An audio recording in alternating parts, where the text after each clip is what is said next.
Hatshepsut. Hatshepsut invent the image of her royal power.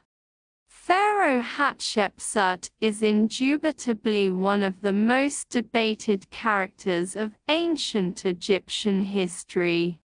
The nature of her royal power and the significance of her assumption of the throne seem to have become nowadays the subjects of endless discussions and controversies, often contaminated by the modern reception of her reign, and the preconceived ideas, or ideological orientations of the commentators. The dispute about the interpretation of Hatshepsut's reign can be summarized by two basic issues.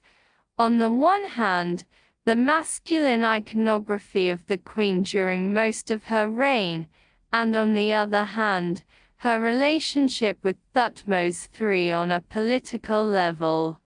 Both issues can and actually must be addressed through the investigation of the iconography of the reigning queen, through the analysis of the political discourse expressed by the official iconography of the central power of that time.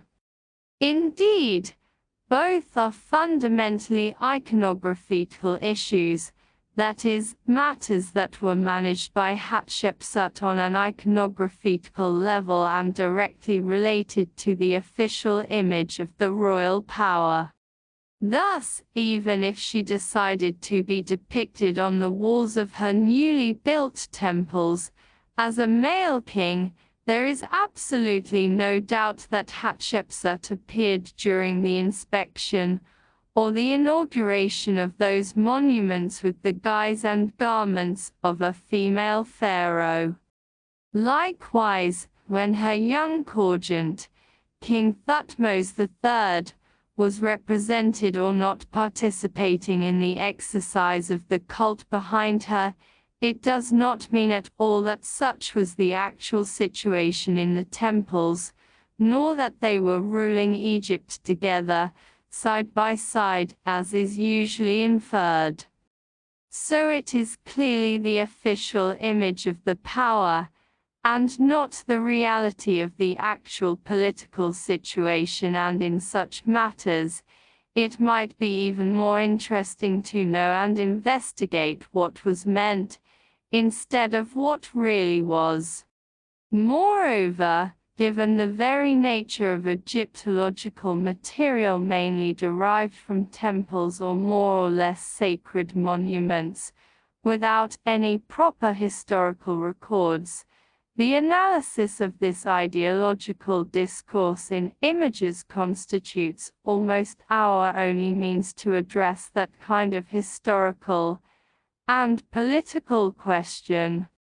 And ultimately, it also offers a magnificent opportunity to demonstrate that sometimes, and quite often in ancient history, and especially in ancient Egyptian history, history can be made out of art. In this context, the aim of the present article is to examine how Hatshepsut gradually constructed the image of her kingly authority, where she found sources of inspiration, and when and how changes did occur. And, as usual, the question of how will lead us to the question of why.